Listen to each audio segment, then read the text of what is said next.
Hi guys, എന്തൊക്കെയാണ്? അപ്പോൾ നമ്മൾ ഇന്നത്തെ വീഡിയോയിൽ നമ്മൾ ഡിസ്കസ് ചെയ്യുന്നത് ടൊയോട്ട വണ്ടികളെ റീപ്ലേസ്മെൻറ്റ് എങ്ങനെ ഈസിലി മനസ്സിലാക്കുക എന്നുള്ളതാണ്. സംഭവം എന്താണെന്ന് വെച്ച് കഴിഞ്ഞാൽ, ഞാൻ ഇന്നലെ ഒരു വീഡിയോ ചെയ്തിട്ടുണ്ടായിരുന്നു, ഒരു യുവർഡിയിൽ വീഡിയോ ചെയ്തിട്ടുണ്ടായിരുന്നു. അതായത് എനിക്കൊരു 2015 മോഡലോ 16 മോഡലോ ഇന്നോവ വി വേണമെന്ന് പറഞ്ഞിട്ട്.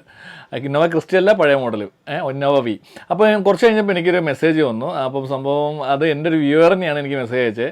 അപ്പം ഇതിൽ മിഡിൽ മാൻ ഒന്നുമില്ല. അപ്പം അയാൾ എൻ്റെ അടുത്ത് പറഞ്ഞു, എനിക്ക് ഒരു വണ്ടി ഉണ്ട്, അതായത് 2015 മോഡൽ. പക്ഷേ നിങ്ങൾ പറഞ്ഞത് ഫസ്റ്റ് ഓണർ അല്ലേ, ഇത് സെക്കൻഡ് ഓണറാണ്. നിങ്ങൾ പറഞ്ഞ 90 കിലോമീറ്റർ, ഇത് 95 ഓടിയിട്ടുണ്ട്. പിന്നെ ഇത് KL7-ലാണ്, സെക്കൻഡ് ഓണറാണെന്ന് പറഞ്ഞു. അപ്പം ഞാൻ പറഞ്ഞു ഓക്കെ, ഞാൻ എന്തായാലും എൻ്റെ ക്ലയൻറ്റിൻ്റെ അടുത്ത് ചോദിച്ചു നോക്കട്ടെ. അപ്പം സെക്കൻഡ് ഓണർ ആണെങ്കിൽ പുള്ളിക്ക് പറ്റുമോ, ഞാൻ ചോദിച്ചു നോക്കിയിട്ട് പറയാമെന്ന് പറഞ്ഞു. ഞാൻ നേരെ എൻ്റെ ക്ലയൻറ്റിനെ വിളിച്ചിട്ട് കാര്യം പറഞ്ഞു. സാറിൻ്റെ റിക്വയർമെൻറ്റ് പ്രകാരമുള്ളൊരു സാധനം വന്നിട്ടുണ്ട്, സിൽവർ കളർ വണ്ടിയാണ്. അപ്പം KL7 തന്നെയാണ് വരുന്നത്, പക്ഷേ സെക്കൻഡ് ഓണറാണ്. അപ്പം KL7 എറണാകുളത്ത് ഉണ്ടായിരുന്നൊരു വണ്ടി കോഴിക്കോടുള്ള ഒരാൾ മേടിച്ചാണെന്ന് പറഞ്ഞു.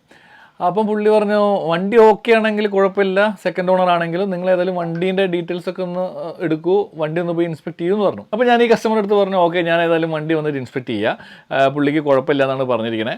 അങ്ങനെ ഞാൻ എന്ത് ചെയ്തെന്ന് വെച്ച് കഴിഞ്ഞാൽ, വണ്ടിയുടെ ഹിസ്റ്ററി ആദ്യം എടുത്തു. അങ്ങനെ ഹിസ്റ്ററി എടുത്ത് നോക്കുന്ന ടൈമിൽ നല്ല പെർഫെക്റ്റ് വണ്ടി, കാരണം എല്ലാ 5000 കിലോമീറ്ററിലും വണ്ടി സർവീസിന് കയറുന്നുണ്ട്. 5000 കിലോമീറ്ററിൽ വരുന്ന ചെക്കിംഗ് ആണ്, പക്ഷേ എല്ലാ 5000-ലും വന്നിട്ട് ചെക്ക് ചെയ്ത് പോകുന്നുണ്ട്. എല്ലാ 10000-ലും വണ്ടി കറക്റ്റ് ഓയിലും ഫിൽറ്ററൊക്കെ മാറി നല്ല ക്ലീനായിട്ട് കൊണ്ടെടുക്കുന്ന വണ്ടിയാണ്. പിന്നെ സൈഡിലും അവിടെ ഇവിടെയൊക്കെ ഒരു ചെറിയ ടച്ചപ്പും കാര്യങ്ങളൊക്കെ ഉണ്ട്, പക്ഷേ വലിയ സീനൊന്നുമില്ല. അപ്പം ഞാൻ അത് കറക്റ്റായിട്ട് കസ്റ്റമറെ വിളിച്ച് പറഞ്ഞു, ഞാൻ ഏതായാലും ഹിസ്റ്ററി നോക്കിയിട്ട് ഓക്കെയാണ്, ക്ലെയിമും കാര്യങ്ങളൊന്നും കാണുന്നില്ല, ഞങ്ങൾ ഏതായാലും ഒന്ന് വണ്ടി പോയി നോക്കട്ടെ എന്ന് പറഞ്ഞു. അങ്ങനെ വണ്ടി കാണാൻ വേണ്ടിയിട്ട് ഞാൻ ഇന്ന് പോയ ടൈമിൽ ഒരു പാവപ്പെട്ട തങ്ങളെ വണ്ടിയാണ്. ഓക്കെ, തങ്ങളാണ് ഈ വണ്ടി യൂസ് ചെയ്യുന്നത്. അപ്പോൾ തങ്ങളെ മകനുണ്ട് കൂടെ. മകനാണ് എന്നെ കണക്ട് ചെയ്തത്, കാരണം മകനാണ് എന്നെ ഫോളോ ചെയ്യുന്ന ആൾ. അങ്ങനെ ഞാൻ വണ്ടി ഇൻസ്പെക്ട് ചെയ്യാൻ തുടങ്ങി. ആ ഇൻസ്പെക്ഷൻ്റെ സാധനം ഞാൻ ഇവിടെ കൊടുക്കുന്നുണ്ട്, ഒന്ന് കണ്ടു നോക്ക്. വണ്ടി പോയി കണ്ടപ്പോൾ വണ്ടി 2015 മോഡൽ സെറ്റ്, നല്ല ക്ലീൻ വണ്ടിയാണ്, കാരണം കറക്റ്റ് സർവീസ് ഹിസ്റ്ററിയാണ്. അപ്പം എല്ലാ 5000 കിലോമീറ്ററിലും വണ്ടി സർവീസിന് വന്ന് പോകുന്നതാണ്. 5000-ൽ ചെക്കപ്പാണ്, 10,000-ലാണ് ഓയിലും ഫിൽറ്ററൊക്കെ മാറുന്നത്. സർവീസ് ഹിസ്റ്ററി നോക്കുകയാണെങ്കിൽ പക്ക സർവീസ് ഹിസ്റ്ററി ഉള്ള വണ്ടിയാണ്, കിടിലൻ വണ്ടി. ഇനിയിപ്പോൾ അതിൻ്റെ പെയിൻ ക്വാളിറ്റി ചെക്ക് ചെയ്യാൻ തുടങ്ങുന്ന ടൈമിൽ നമുക്ക് കാര്യങ്ങൾ മനസ്സിലാവും. നോക്കി തുടങ്ങിയപ്പോൾ തന്നെ വണ്ടിയിൽ നല്ല രീതിയിൽ റീപെയിൻ ഉണ്ടെന്ന് മനസ്സിലായി. അപ്പോൾ പിന്നെ എനിക്ക് തോന്നി ടൊയോട്ട വണ്ടികളൊക്കെ ആണെങ്കിൽ പേസ്റ്റിങ് നോക്കുന്നതാണ് എളുപ്പം. ഇനി പേസ്റ്റിങ് നോക്കുന്നത് എങ്ങനെയാണെന്ന് വളരെ സിമ്പിളായിട്ട് കാണിച്ചു തരാം.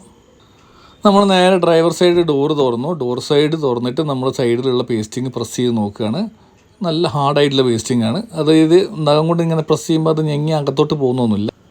ഈ വണ്ടിയുടെ ബോണറ്റ് ഒഴികെ ബാക്കിയുള്ള എല്ലാ ഡോറുകളും, അതായത് സൈഡ് ഡോർ ആണെങ്കിലും ഡിക്കി ആണെങ്കിലും എല്ലാം നല്ല സ്ട്രോങ് ആയിട്ട് ഹാർഡായിട്ടുള്ള പേസ്റ്റിംഗ് ആണ്. ഇനി നമുക്ക് നേരെ ബോണറ്റ് ഒന്ന് നോക്കി നോക്കാം. ബോണറ്റിൻ്റെ പേസ്റ്റിങ് നമ്മൾ നഖം കൊണ്ട് പ്രസ് ചെയ്യുന്ന ടൈമിൽ അത് കെട്ടക്ക് എന്ന് പറഞ്ഞിട്ട് ചെറിയ സൗണ്ടിൽ ഇങ്ങനെ പൊട്ടും. അതായത് നമ്മൾ നഖം ഇങ്ങനെ അകത്തോട്ട് പോകും.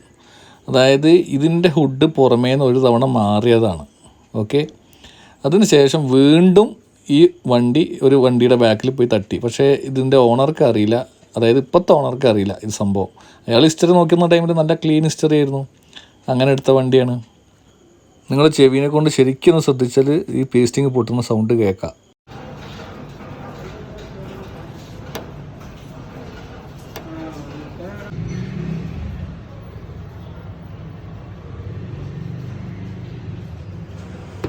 പേസ്റ്റിങ് നാം കൊണ്ട് ഇങ്ങനെ അമർത്തുമ്പോൾ പൊളിഞ്ഞ് വരുന്നത് കണ്ടോ? അവിടെയൊക്കെ ഇങ്ങനെ തടിച്ച് നിൽക്കുന്നുണ്ട്. നാം കൊണ്ട് ഇങ്ങനെ പ്രസ് ആകുമ്പോൾ ടക്ക് ടക്ക് എന്ന് പറഞ്ഞ് പൊട്ടിയിട്ട് പേസ്റ്റിങ് ഇങ്ങനെ പൊളിഞ്ഞങ്ങോട്ട് വരും. ഈ ഡോറ് റീപ്ലേസ്ഡ് ആണ്. ഈ ഇന്നോവ ഇൻ്റർകൂളറുള്ള മോഡലാണേ. ഇനി ഇതിൻ്റെ എഡ്ജ് നോക്കിക്കോ. ഓൾറെഡി ഈ ബോണറ്റ് ഒരു പ്രാവശ്യം റീപ്ലേസ് ചെയ്തു. പിന്നെ അതിന് ശേഷം ഏതോ ഒരു നിസാൻ്റെ ബാക്കിലോ ഇതൊരു വണ്ടീൻ്റെ ബാക്കിൽ പോയി ഇടിച്ചാണ്. എന്നിട്ട് ആ ഒരു ഡെൻറ്റ് വർക്ക് എടുത്തത് കണ്ടോ? പുറമേ നിന്ന് എടുത്ത വർക്കിനെ കൊണ്ടാണ് തീരെ ഫിനിഷിങ് ഇല്ലാതെ നിൽക്കുന്നത്. ഓരോ ചളുക്കോ പൊളുക്കോ എന്നായിട്ട്. പിന്നെ ഇതിൻ്റെ അടിഭാഗം ഇങ്ങനെ അതിനെക്കൊണ്ട് മോൾഭാഗം നല്ല രീതിയിൽ പൊട്ടി യൂസ് ചെയ്തിട്ടുണ്ട്. അതുകൊണ്ടാണ് അവിടെ 400 എബോ 500 എബോ ഒക്കെ കാണിക്കുന്നത്.